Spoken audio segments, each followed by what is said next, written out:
So something that I wanted to talk quickly about is what in the world is going on with the weather these days. It's been extremely cold even for North Carolina going into mid to end of March, and we've just experienced a ton of rain. I actually thought about putting on a wetsuit to do a fun little video for you guys of what it's like living in North Carolina, because I literally feel like every day we are out in rainy, cold weather, and it never seems to let up. Last year we had Hurricane Florence, which was a pretty big, severe storm even for our area. Things just seem to be changing. If you've watched my climate change video, I'm not a proponent of global warming. I just simply don't believe in a mathematical theory of CO2 that is based on a formula that calculates the Earth as being flat. I think that the sun, especially once you add pi even into the greenhouse equation, what happens is when you add pi, which adds a diameter to the Earth, it creates kind of a rounded effect on our atmosphere, which amplifies the sun, which gives the sun actually more of an effect on our planet than the greenhouse gases. The greenhouse gases, they radiate heat, which means that they take heat from the sun and radiate it. If the heat from the sun diminishes, the amount of heat that they're able to radiate diminishes and they cool. Gases heat and cool. We learned that in elementary science. Anyway, so with the changes going on, what is happening is we are in a solar minimum right now, and this solar minimum is part of a grand solar minimum. So the effects that we're starting to see now in this solar minimum are a lot more severe than they were 11 years ago. And the reason why I say 11 years is because the sun operates on an 11-year cycle. So every 11 years we're in a minimum, and then, in between, we slowly go back to a maximum. A grand solar minimum is an extended period of time in the minimum range. And by that, I mean, if you look at the last solar cycle, we didn't hit as high a range on the maximum side of solar activity as we normally would. The next solar cycle is supposed to be less, and the next one's supposed to be less. It's supposed to continue that way. The grand solar minimums and grand solar maximums are things that occur over decades of time, versus just the 11-year cycle. So there are two cycles to the sun to pay attention to, the long-term cycle and the short-term cycle. We have entered into a long-term trend of lower solar activity, and even NASA agrees that it is putting the planet onto a cooling trend. But that also changes with the sun's energy output isn't just heat and sunlight, but it is also a matter of magnetic energy that is transferred between planet Earth and the sun. And as that magnetic energy changes, it's going to affect the magnetic energy on our planet. And we've already seen that with the pole shifts. And there are some people who believe, and I actually may somewhat buy into this theory, that we're at that point in time where we can expect a complete pole shift, which instead of just the poles kind of moving and then going back over time, what they're expecting is for the North and South Pole to flip-flop, which has happened numerous times throughout the history of the planet. And on that note, I just want to quickly say that if you look at, when we look at people as Homo sapiens, there are other species of ours, Homo species, that predate Homo sapiens, which are about a couple 100,000 years old, all the way back to, they've dated an intelligent life form on this planet back to 3 million years from tools and things that they've been able to find, and bone structures. So in that 3 million years, our planet has experienced numerous pole shifts, and yet we're still here. So that is important information to consider. Our species of Homo has only been around for a couple 100,000 years. So when you hear people say that our species has never seen something like this before, they're talking specifically about our subspecies, not the overall parent species that's been around for much longer. So all of these events that are occurring are things that have happened before, and we have survived through them. The questions that would be asked are, when you go back to some of the ancient times, you start to see a lot of technology that was there, and then it seems to disappear and then come back. And that could be attributed to some of these changes that our planet goes through, because as it goes through cycles, it does affect society quite considerably. The main effect that I want to talk about on this video, and it's something that we're starting to see now, and it's something that I think you can expect to see going into 2019 and continue to worsen as we head towards 2025. And this is a cycle, something that consumers are not going to realize is happening in 2019. I'm going to explain to you why in a moment. But we've already seen, we know about the floods that just happened from the bomb cyclone in Nebraska. And it's not just Nebraska, but just the flyover states, the Midwest, the states that supply us with a lot of grains, corn, and also beef and cattle. So a couple things are going to happen just from that event alone. Just from this cold winter, actually, you've had wetter feedlots. So what does that mean when you have wet feedlots that are oversaturated?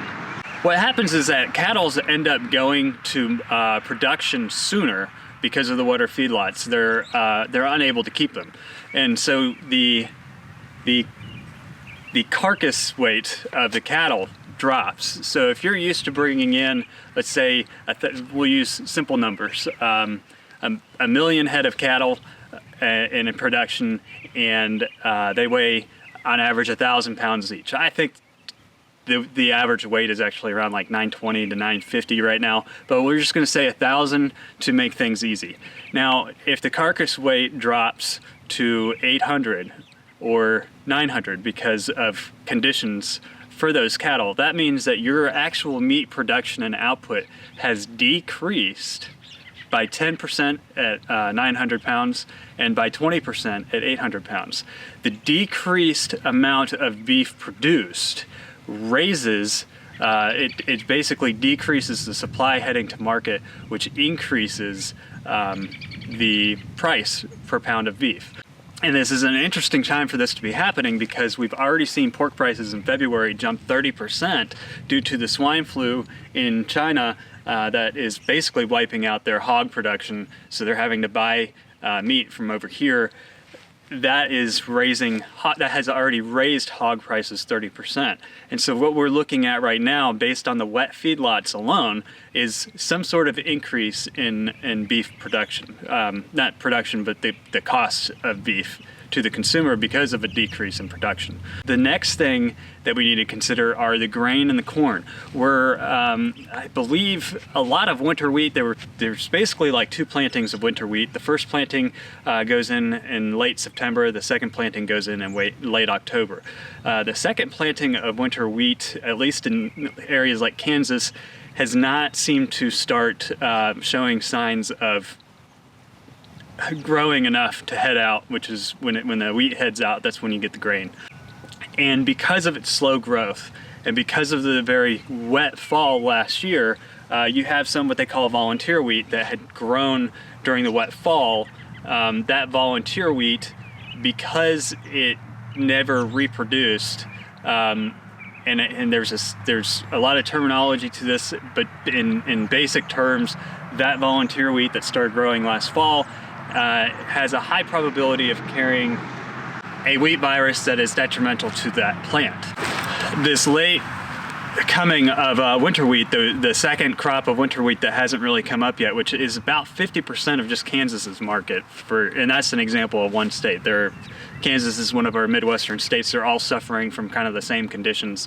I think as you get further south into Oklahoma, things have been a little better. The wheat's starting to grow, but where the wheat's been very slow to grow, that becomes susceptible to the viruses that could be in the volunteer wheat that grew last fall. And then you've got a very big possibility of crop losses from those viruses. You have a larger possibility of crop losses when the crop is coming in late as well. So analysts have predicted at least a 5% drop in winter wheat this year. Corn, even down south here, it's been so wet that in some places corn plantings are about 2 months behind.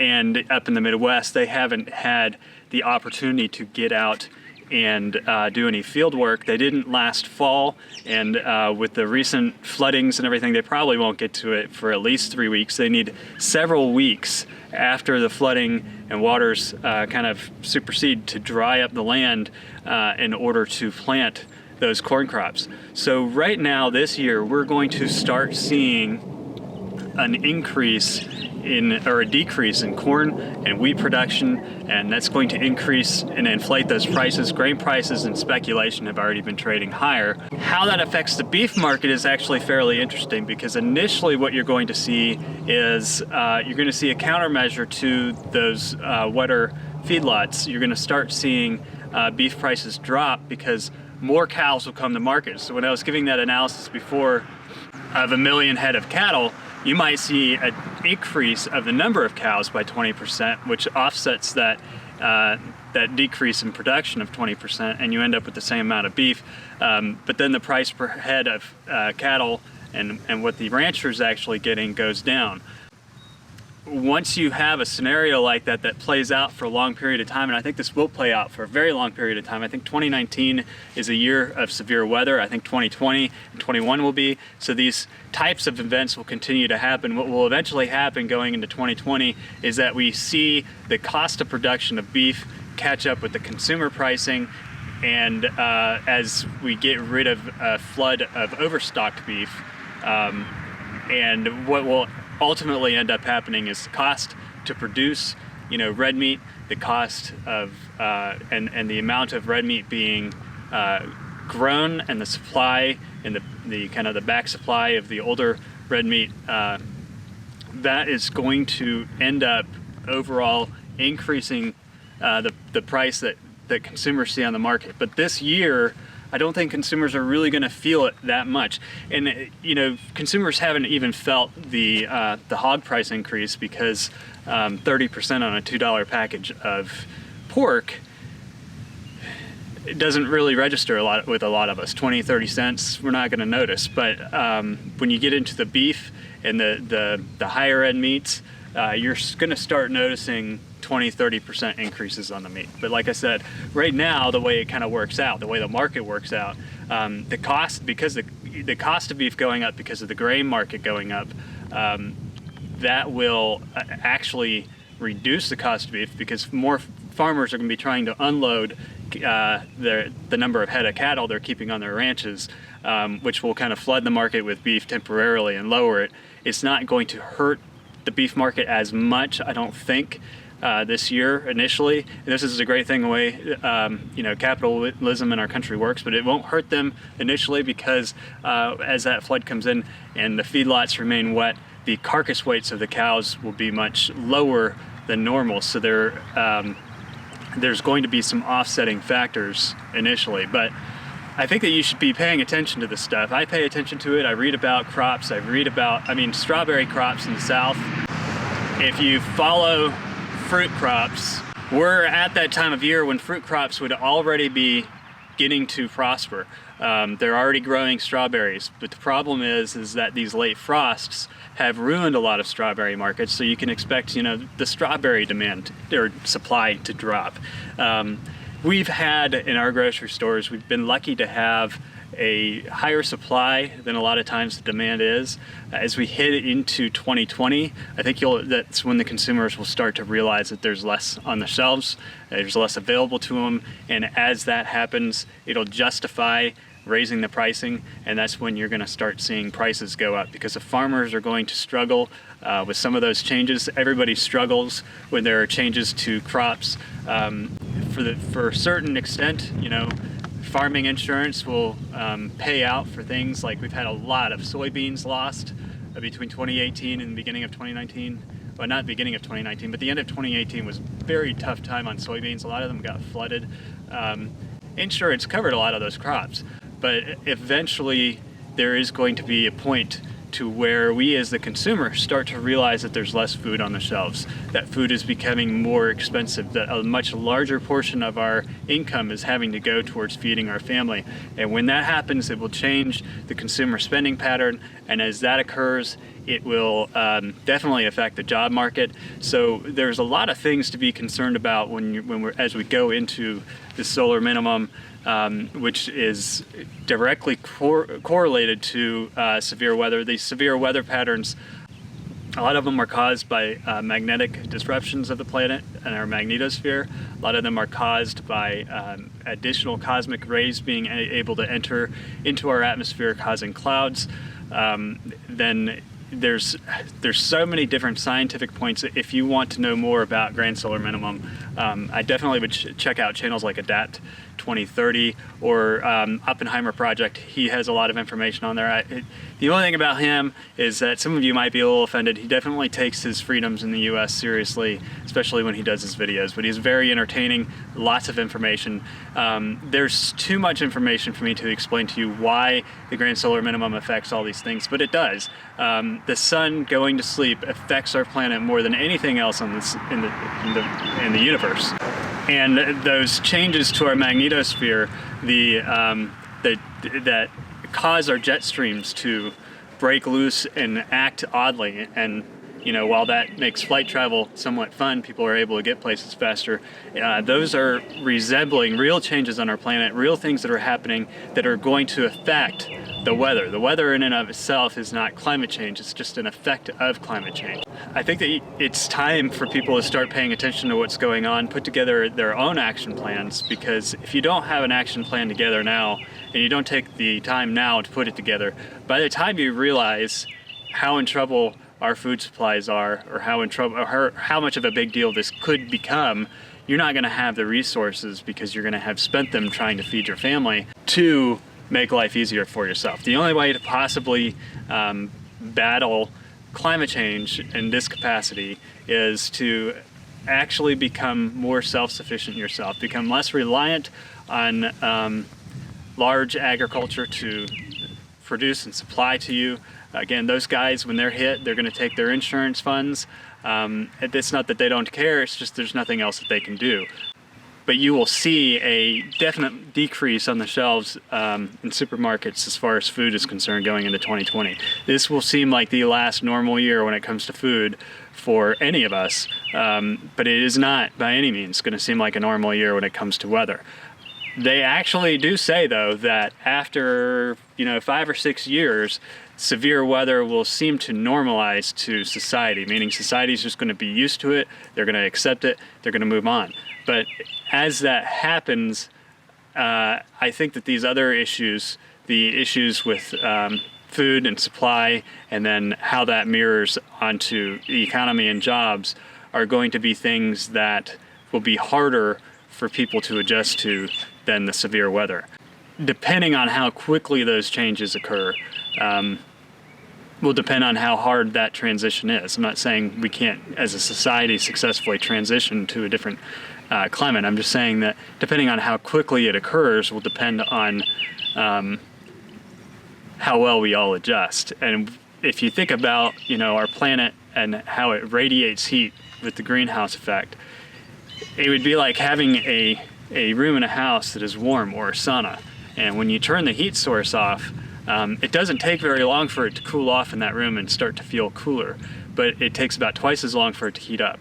And so when you think about these changes, and you think about grand solar minimum versus the previous grand solar maxima and greenhouse period that we were in, if you're trying to gauge how long a timeline you have before you start actually noticing the effects, it's good to consider how radiant heat actually works, and how quickly it cools versus heats, because those levels of energy changes are drastically different, and the cooling happens substantially faster. So our adjustments as society to that are going to be considerably more abrupt, and that's where you get abrupt climate change.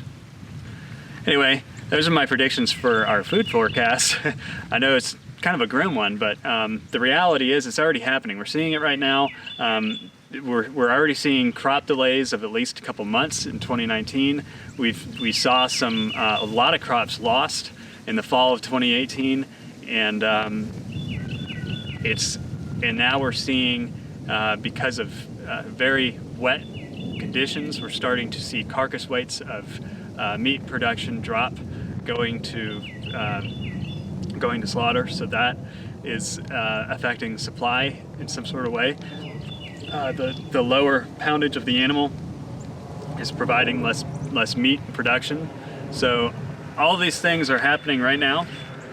Stay tuned. I will probably do some more updates on climate change and how it affects you, but it's not something I talk a whole lot about on our channel, just because I know it's a very controversial subject. I know every time I tell somebody that global warming is a myth, I get slapped all over the place. But I mean, the truth is that these things are occurring on our planet, and we're not prepared for them. And the only way that you can prepare for yourself is to learn to become a self-sufficient person. Get out, buy some land, grow some food, get some chickens, make sure that your family can eat.